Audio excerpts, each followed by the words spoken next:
Mesdames, Messieurs, peuple congolais, chers membres de la diaspora, chers membres de la résistance et chers patriotes, individuellement et collectivement, du nord au sud, de l'est à l'ouest et au centre, tant au niveau citoyen qu'intellectuel, politique, militaire, religieux et ou spirituel.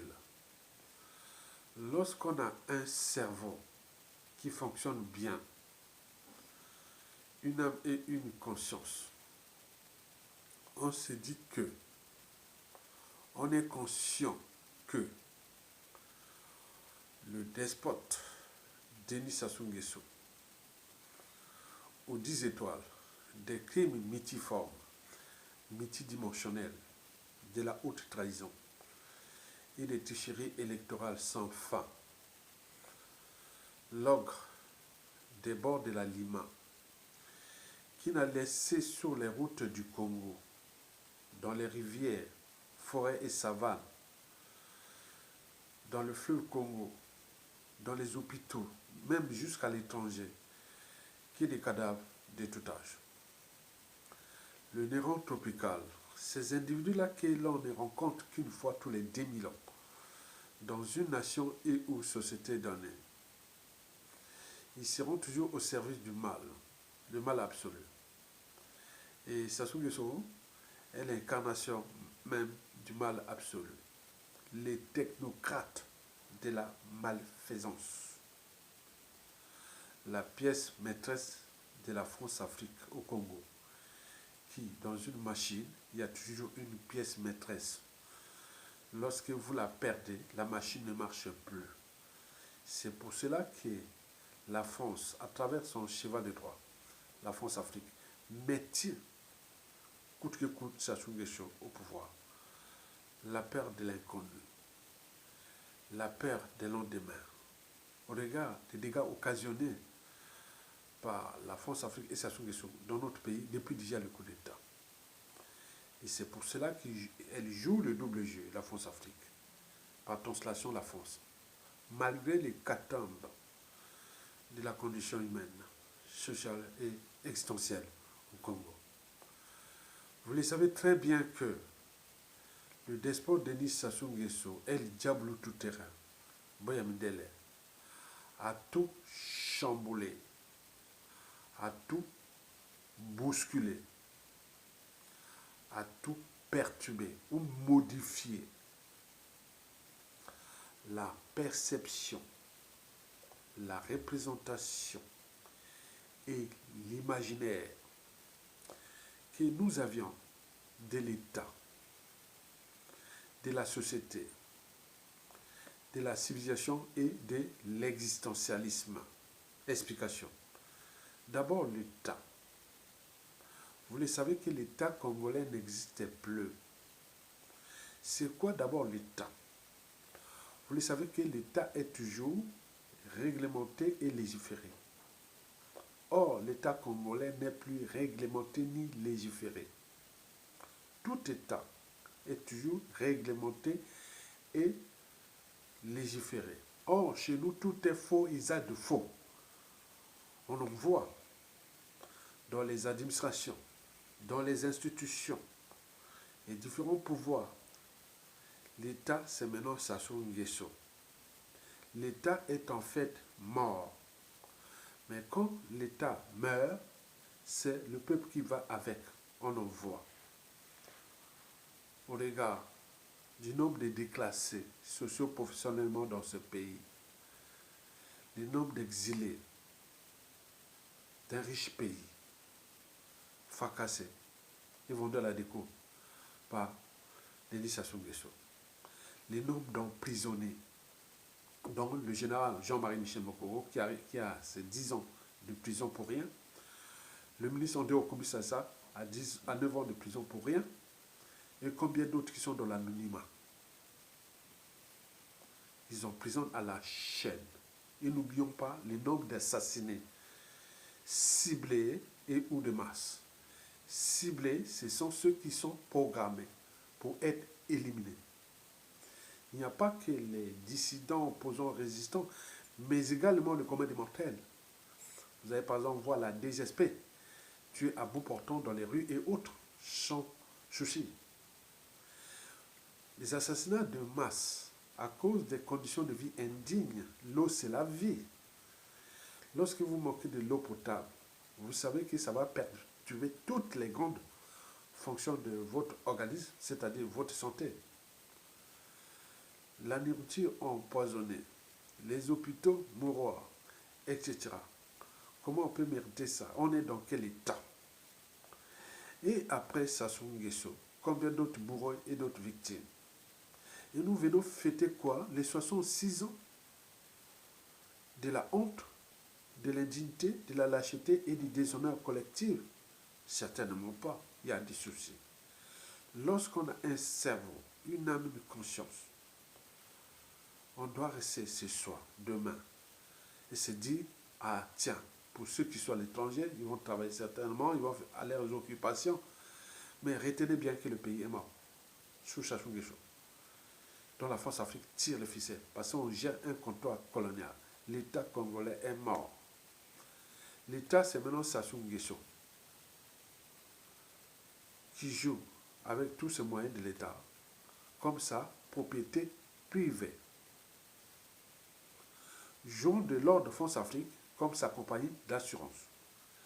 Et de l'ordre mondial entre l'Occident collectif et le Sud global comme sa compagnie de réassurance qui finance par la corruption. Et le tout est déjoué. Et nous, on est en train de tout encaisser. Parce que dans toutes les familles, il n'y a pas un seul Congolais qui n'a pas perdu un être cher dans sa famille. Ils en meurent là-bas tous les jours. C'est comme si on était en guerre. Donc c'est un acharnement. C'est de la méchanceté brute. Et jusqu'à combien de temps encore nous fêtons là, cette journée? 2. La société. Sassou a tout perturbé, chamboulé, bousculé, modifié la société congolaise. Et pourquoi? Je vous en cite 2 exemples. Vous savez qu'ils en meurent là-bas chaque jour à cause des conditions de vie indignes. Donc la mort des uns et des autres au pays là-bas, ça devient un marché. Non seulement au niveau du pouvoir, puisque la filière ou les filières de l'enterrement et tout ça, de la morgue à l'enterrement, c'est contrôlé à 80% par la famille des Sassou Nguesso, qui vivent que de ça. Ça devient un marché, leur modèle économique, sous la mort des uns des autres, avec les cimetières privés. C'est-à-dire, dès que la personne est malade, il va à l'hosto. Là, vous rentrez dans le marché des Sassou Nguesso, jusqu'au funérailles. Là, à côté, il y a des marchés parallèles, sous prétexte de tradition. Et donc là, ça devient vraiment l'enfer sur terre, pour les uns et les autres. Et surtout ceux qui sont à l'étranger, qui ont laissé beaucoup de familles là-bas. Et donc, ils envoient l'argent pour les enterrements. On investit dans le passif. Alors que la plupart des diasporas du monde ou d'Afrique investissent dans les actifs.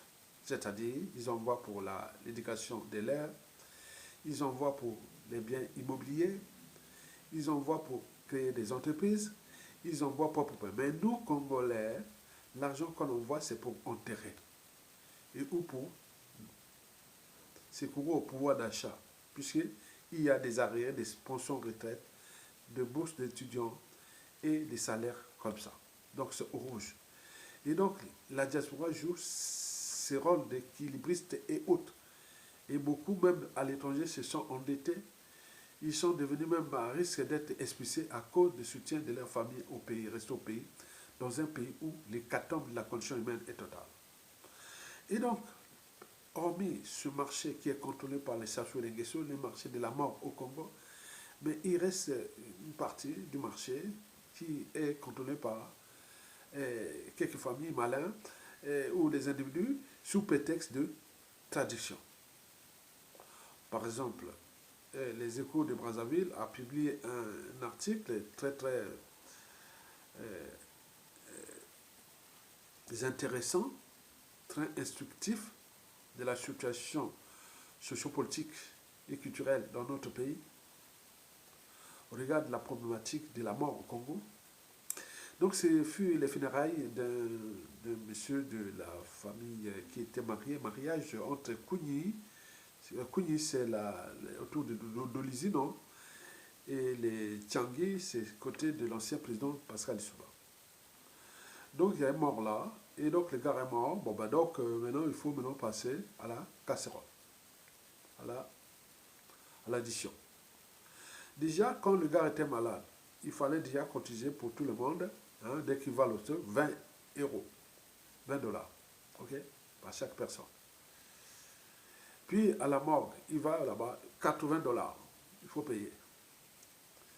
Et puis, dès qu'il est mort, puisque quand vous allez à l'hosto, aux hôpitaux de Chachou, dès que vous êtes à l'hôpital au Congo, dans 99% des cas, tu vas pour mourir. Ce n'est pas pour ressortir. Mais si tu reviens, tu ne vas pas durer longtemps. Parce qu'il y a faux diagnostic, il n'y a pas de traitement fiable, il n'y a pas d'équipement fiable, donc c'est une volonté politique antisociale et criminelle. Et donc le gars est Kougny, il est parti là-bas, bon, il dit, bon, ben, il faut maintenant payer 500 euros pour la cérémonie d'enterrement, de funérailles, de tout. Donc en réalité, ils ont payé 600 euros chacun. Mais il faut avoir là, ces 600 euros au moment où le salaire moyen du Congo est de combien? Est de 200 euros et quelques.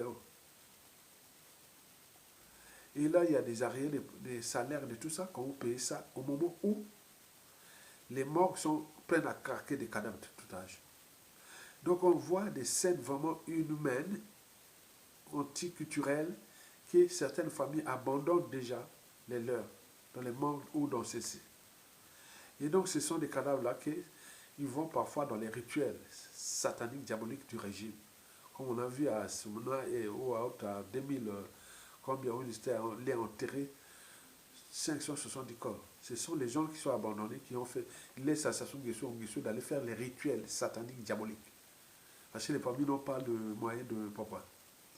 Donc, ce qui s'est passé dans le Niari, il faut aller voir les échos de Brazzaville. Allez voir les échos de Brazza. Allez lire là, cet article-là d'Internet. Vous allez trouver cet article-là qui s'est passé là. Et c'est la réalité. Donc, la société, au niveau des normes sociales, culturelles, tout ça ont été chamboulé. Vous avez un deuxième exemple. L'exemple des sages qui, depuis Marin Wabi, puisque ça se trouve pour diviser les couillous, ou autre, il avait été envoyé Yobi aller voir les sages couillous, que bon, Marin Wabi faut enlever sa garde, parce qu'il a mis la garde des étrangers, mais ça soit la garde des étrangers là. La garde des Sassou Nguesso, il y a aussi beaucoup d'étrangers, mais pour qu'ils ne le font pas. Donc là, il va dire à Marin Wabi que non, il faut enlever ta garde là, les sages de Kouyou, voilà. Ils ont dit, bon ben, écoutez, il y a trop d'étrangers dans ta garde présidentielle, et les Cubains, les Papas, donc il faut enlever ça pour qu'on mette au moins les Kouyou. Or, les Kouyou ou les Congolais voilà, les Kouyou, bon, bref. Les gens là étaient déjà préparés par Sassou Nguesso, la France-Afrique pour, voilà. Donc, la suite à la connaît. Et donc, les sages, ce sont des institutions fictives qui, depuis nous des temps, ont perturbé l'organisation culturelle sociale de notre société. Et on ne voit que du feu. Quand vous arrivez au Congo, vous voyez que les gens, dans leur tête, voient qu'il est normal. Mais non, c'est perturbé. Que ce soit au niveau des funérailles, on a parlé, au niveau de l'histoire des faux sages, hein, c'est vraiment... voilà. L'histoire des loges franc-maçonniques, Lucifer, qui ont tout chamboulé là-bas, pour avoir un poste de responsabilité, fonction, tout ça, tu dois sacrifier les tiens, les siens. Et donc, quand vous avez un membre de la famille qui a un poste important dans les administrations, institutions, les différents pouvoirs de chaque chose, faites attention, Kéba. Il a déjà sacrifié beaucoup de membres de la famille. Est-ce que vous avez vu ça ailleurs? Et donc, tout ça, au niveau des mentalités habituelles et comportements des Congolais, tout est perturbé.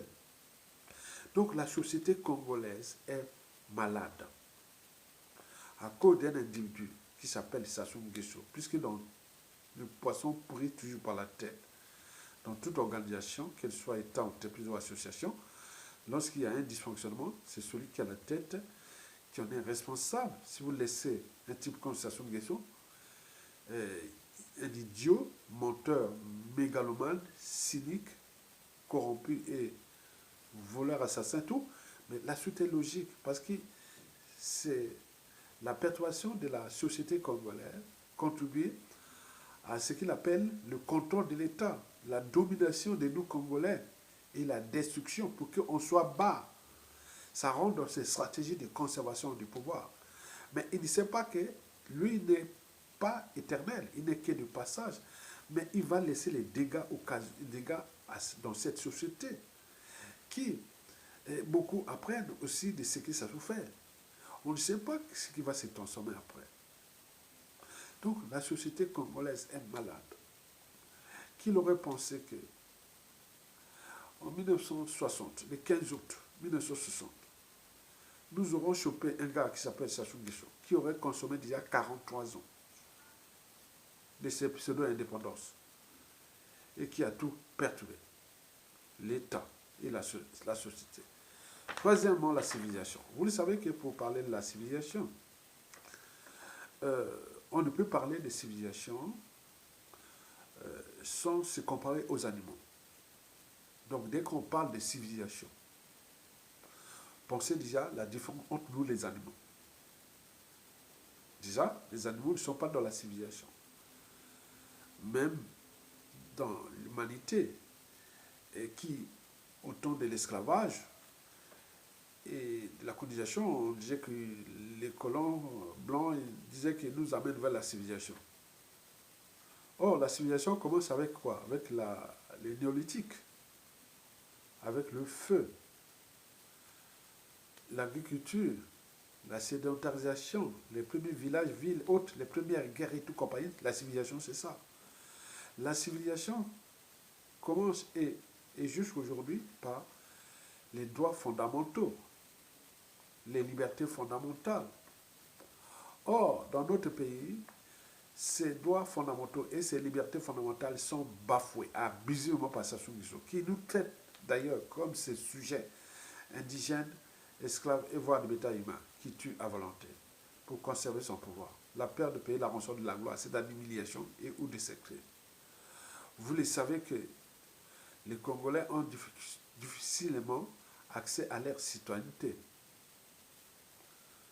Les pièces administratives et tout ça, ça devient payant vraiment autre.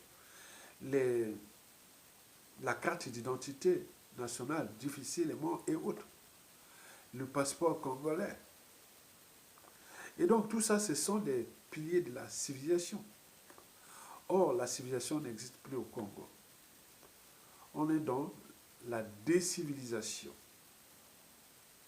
Et c'est Sassou Nguesso qui a tout perturbé et bousculé ça.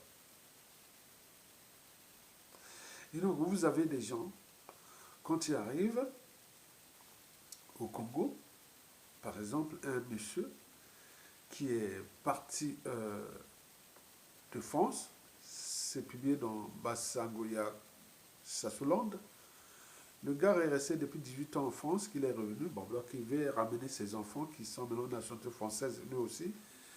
Donc il repart là-bas, il arrive à l'aéroport international de Mayamaya, ça c'est le fil des étrangers, ça c'est des Congolais, ça c'est les nationaux, donc il passe sur le fil des étrangers, puisqu'il a le passeport français avec ses enfants. Mais il va passer un sale moment avec un policier qui va demander des trucs d'hébergement. Et donc là, non, mais les trucs d'hébergement est là, mais non, il faut... Chaque individu, chaque enfant doit avoir les titres d'hébergement. Et que je vais les compliquer. Et donc, il avait déjà préparé tout en avance. Donc, là, un ami colonel, ce qu'il écrit. Et donc, le ami colonel, là, vient. Il était à côté, il observait le policier qui emmerdait le gars français, voilà. Et donc,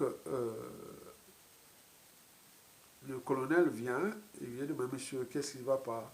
Parce que c'est mon frère, nanana, qui vient, voilà. Mais comment? Le gars avait demandé le passeport congolais pour ses enfants et lui, depuis 4-5 ans, on ne le donne pas.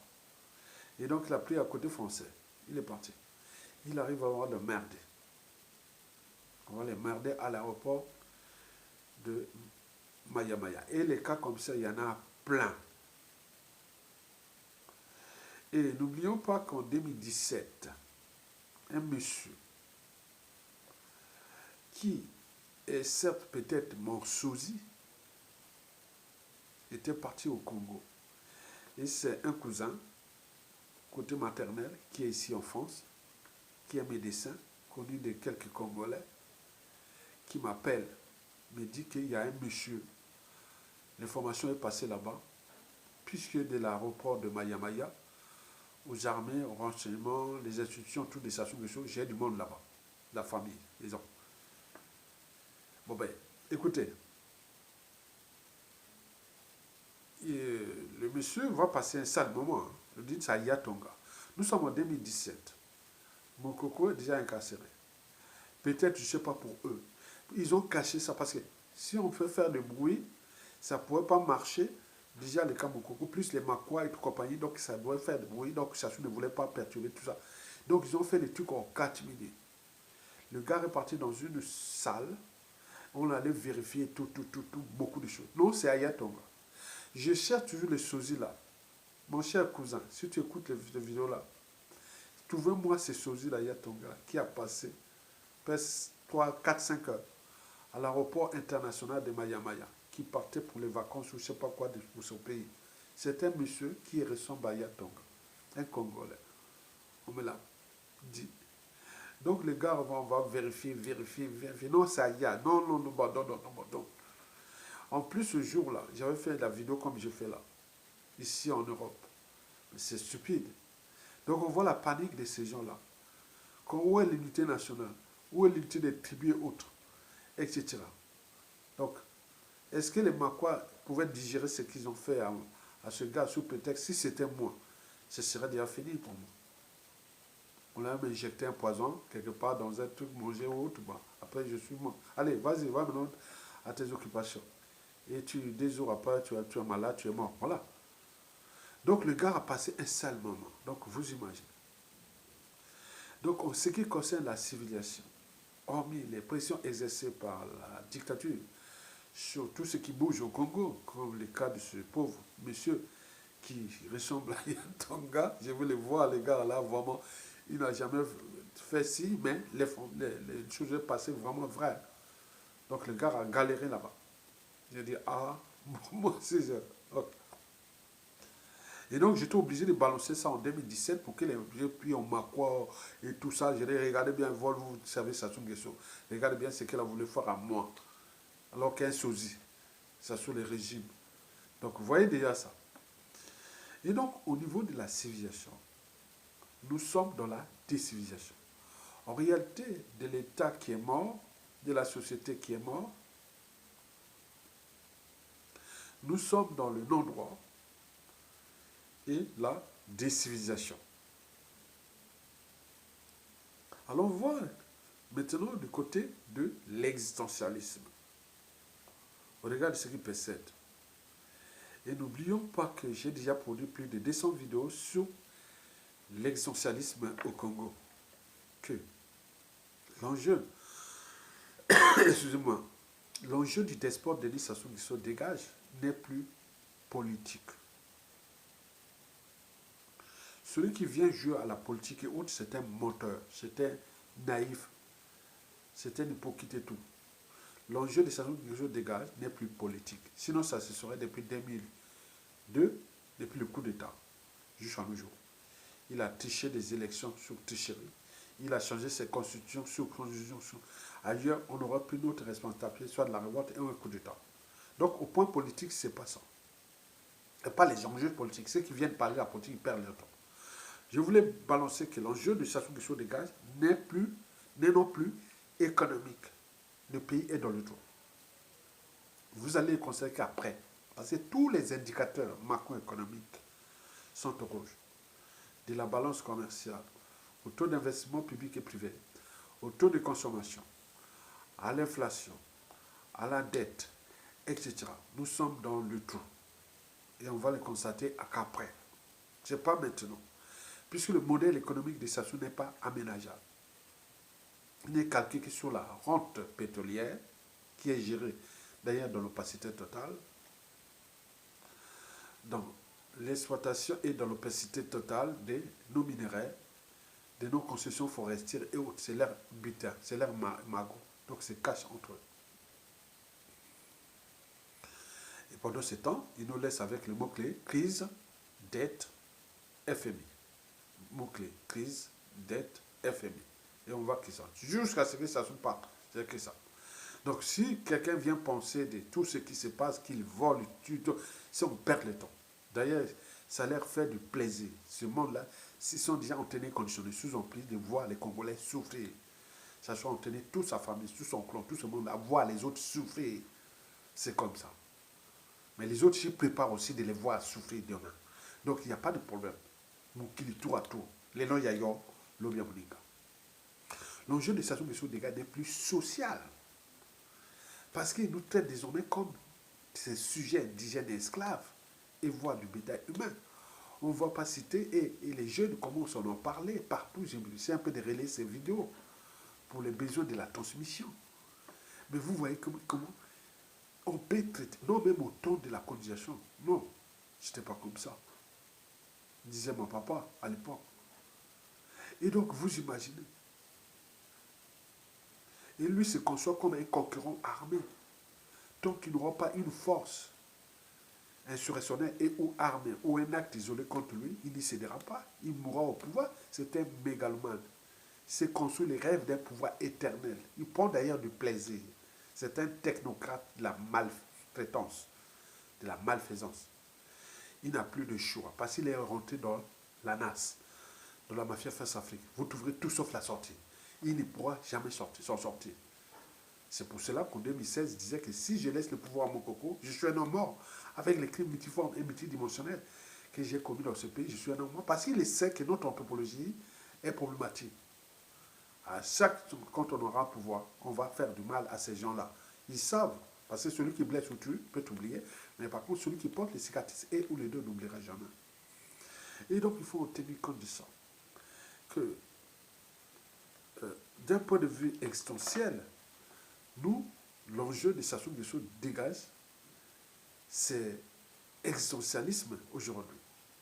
L'existentialisme va avec la survie, notre survie en tant qu'humain. Parce que dans l'humanité, ce qui nous différencie des animaux et des fous, des esclaves et autres, c'est la liberté, la dignité, la conscience, la morale, l'éthique qui va avec le droit et la morale, le courage et le sens de l'honneur, etc. Ailleurs, on se bat pour le sens de l'honneur. Allez voir ça en Asie ou au Moyen-Orient. Là-bas, l'honneur, il ne faut pas toucher. Mais ça soit rendu au silence de notre honneur. Même des armées, ils défilent là. Je ne sais pas pourquoi ils défilent. Pour qu'ils font. Ils font quoi? Ils défendent quoi maintenant aujourd'hui? Les armées font partie des institutions de la République. Mais comment vous allez soutenir un despote au moment où il détruit l'existence même du Congo, des Congolais en tant que peuple de nation? C'est le paradoxe. Donc ça ne veut rien dire, ces militaires qui vont faire là. Sauf le temps d'un colon, d'un non-colon qui fait ça. Mais c'est pas bon, c'est pas bon. Donc il y a des perspectives autour déjà de les problèmes de ces armées-là, ou problème de beaucoup de choses. C'est la honte généralisée. Donc, vous allez défiler pour la honte, la lâcheté, l'indignité, le déshonneur, etc. Ça se partira, il va partir.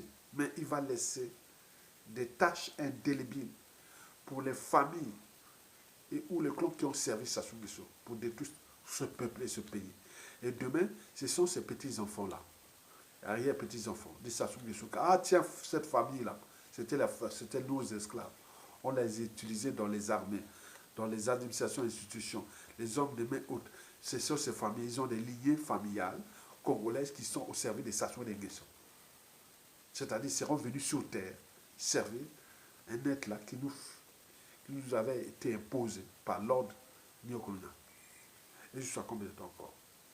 Donc, La journée du 15 août 2026 a pour sens et signification la honte, la lâcheté, l'indignité, les déshonneurs et l'esclavage pour ceux qui sont là avec Sassou, au niveau des armées, de la police, du renseignement, des dignitaires, des courtisans et autres, vous. Mais pas nous, peuple congolais. On est en résistance parce que nous sommes le pouvoir. À tout instant, nous allons le récupérer. C'est pour cela qu'il faut rester motivé, déterminé, patriotique, solidaire, courageux. Oui, tout a un début et une fin. Toute dictature a durée de vie limitée. Mesdames, Messieurs, peuple congolais, chers membres de la diaspora, de ce qui précède, il faut retenir 3 points importants. Que Sassou Nguesso nous a fait du mal dans ce pays. C'est consommé. Par conséquent, ceux qui continuent à jouer à l'apologie du régime et ou du dictateur, ce sont des espèces d'un autre temps qui, au moment venu, on saura comment les punir. 2. Pensez à chaque fois, à chaque instant, au savoir, aux connaissances, à la transmission, au courage, à l'intérêt général et aux solidarités. C'est là que nous allons nous libérer et refonder, restaurer l'État et refonder une nation nouvelle. C'est par le savoir là. Mes vidéos là que j'ai fait là, c'est positionné dans les cadres des grands esprits. C'est-à-dire ça peut tomber. Vous pourrez venir voir ça dans 10, 15 ans, 20 ans. Vous dire, ah oui, c'était vrai ce que je disais. Ce n'est pas dans l'événement ou dans les émotions. Non, non. Donc partager ça, c'est très important. Et écoutez cette réflexion. Et dans cette réflexion cache déjà les problématiques que nous connaissons du régime et de l'après qui arrive. Ça cache la situation, le contexte, les enjeux et les perspectives. C'est-à-dire l'enjeu, comment s'en sortir de cet enfer. Et le troisième et dernier point que je vous dis que bon, ben, c'est confirmé que nous sommes sous le régime là, nous sommes dans le non-droit, le déshumanisme et la décivilisation. À travers les 3 mots que je peux citer. L'État n'existe plus, donc on n'est plus dans le droit, on est dans le non-droit. 2. La société et la civilisation, c'est mort, donc on est dans la décivilisation. Et enfin, le déshumanisme, puisque l'existentialisme ici n'est bien posé, que nous sommes là. Donc, il faut réfléchir. Il faut réfléchir, continuer à réfléchir. Que, quelle que soit la durée de la nuit, le soleil finira toujours par s'élever. Que ça soit fait son temps, certes, ces maîtres France-Afrique tirent les ficelles avec cynisme et cynisme. Et donc, c'est du cynisme pur et dur qui est là. Comment laisser un type comme ça, sous prétexte de quoi? Des intérêts vitaux de la France au Congo. Un gars qui a tué 2 présidents, le président Marien Ngouabi, le président Alphonse Massamba Deba. Un curé, le cardinal Emi Biaïda. Décimer les 4 civils politiques militaires dans ce pays, et même ceux qui l'avaient aidé au coup d'État, il les a tous décimés. Mais lui, il croit qu'avec les moyens de l'État, qu'il contrôle, qu'il nous domine, qu'il fracasse notre pays, mais il soit comme d'État encore. Par conséquent, la chute des Sassou qui arrive, ou dans le contexte, ou dans la configuration de la lutte active jusqu'à la chute du régime, ne jouez pas à l'appartenance, ne jouez pas aux émotions, ne jouez pas au conflit d'intérêts, ne jouez pas aux leçons de morale, etc. On ne sait pas. Parce qu'on a tous perdu, on a en train de tout perdre. Donc, dans cette configuration, on ne sait pas ce qui peut produire. C'est produit à tout instant. Parce que la coupe est pleine. Parce qu'on ne peut pas mesurer la psychanalyse d'une foule. C'est comme le quotient intellectuel d'une foule. On ne sait pas mesurer tout ce que les Congolais peuvent vraiment, où chacun pense. Parce que chaque jour là, Au moment où je vous parle, ils ont meurent là-bas dans les gars se trouvent à la morgue de Brazzaville, avec 5 membres de famille qui sont morts. Comment les enterrer? Oh, l'enterrement et tout ça, au moins 1500 € aujourd'hui, chez Sassou. Donc, 5 corps, à cause de la politique antisociale et criminelle de Sassou et de sa France Afrique. Donc, la responsabilité, les gars, ils deviennent fous. Ils deviennent fous. Il y a quelques-uns qui sont partis à l'étranger, qui sont là. C'est pour cela qu'il ne faut pas voir les gens visibles et autres. Les gens qui vont punir les Sassou Nguesso, ce sont les gens qui ont pleurent là. Ils pleurent là. Ils pleurent en ce moment. Ils sont là, en dehors de la violence policière, la violence des éléments des échanges au bois. Et lui-même aussi en danger, parce que quand ça va finir là, c'est... Voilà. Donc on a pris beaucoup de gens de mal. On a pris les gens à faire de mal. Quoi. Donc il n'y a plus de limite ça. Donc il ne faut pas jouer au dessin de morale. Donc les gars se retrouvent le matin. Il a déjà perdu ça. 2 ou 3 membres de la famille qu'il faut cotiser par-ci par-là pour les enterrer. Et même si parfois ceux qui travaillent, ils meurent, mais il n'y a même pas de frais d'obsèques. Il est fonctionnaire, il meurt. Et on lui donne, il n'y a rien. Et tu n'as rien. Il y a un problème. Réfléchissons. On ne peut pas punir les uns des autres comme ça. Et à côté, venir jouer des leçons de morale, donner des leçons. Non, non. Je vous dis au moment où je vous parle de ces pseudo-indépendances-là. Ils vont aller au boulevard des armées ou le boulevard avec ses invités, tout ça, ils vont faire leur monde. C'est leur monde, contre le nôtre. Et pendant ce temps, les nôtres sont en prison, sont en train de mourir, sont en exil, sont sans passeport et autres. Donc la coupe est pleine. Donc il faut mesurer parfois les propos tenus par nous. C'est la voix des sans-voix. C'est la partie émergée de cette colère qui, au moment venu, ils vont aussi tomber sur eux, comme ils ont fait aux autres, sur les visas, les passeports, les pièces administratives, tout ce qui viendra. Ça sera comme un acharnement. Ben oui, et ça va durer des années, avec les noms, les consignes et autres. Donc on ne peut pas punir les autres comme ça. Je vous l'ai dit, mon compatriote m'a appelé hier, compatriote a dit, mon frère, il y a des familles là-bas qui deviennent fous. Le Congo, c'est un centre psychiatrique. Brazzaville déjà. Pointe-Noire, les grandes villes. Ce sont des centres psychiatriques. Les gars deviennent fous. Déjà, la brutalité des services de Tonton Makou, de Serge Bois et Sassou Nguesso, qui brutalisent. Tu n'as pas d'eau potable, les taux de mort là. Donc, tu deviens vraiment fou. Tu peux devenir fou. Et d'autres, ils sont là. Donc, vous voyez comment on peut punir un peuple comme ça. Et il lui fait son numéro au boulevard des armées et autres, il va habiller, décaper sa peau avec ses enfants, avec sa famille, tout ça. Très bien. Mais je voulais que le danger, c'est le commun du mortel. Au moment qu'il va arriver, il va vous punir. Ça sera des consignes qui seront durer des années. Ce n'est pas à lécher. Parce que c'est ça. Jouer avec le feu. Parce qu'on est en train de tout perdre.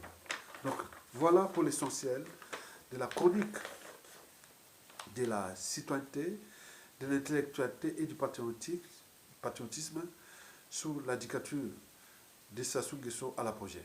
Et qui, on ne sait pas comment va se terminer cette dictature. Est-ce que ça sera par manière tragique ou par le chaos ou par propre, on ne sait pas. Mais de toute façon, il y a un début, une fin. Il y a une date, il y a un jour, vraiment le jour le plus heureux des Congolais. Il va arriver. Et ce jour-là, il y aura des gens qui vont faire la fête partout. Enfin, on vient de sortir de l'enfer de Sassou Nguesso et de sa France Afrique, qui nous a punis depuis comme si on était, voilà. Vous partagez. À bientôt.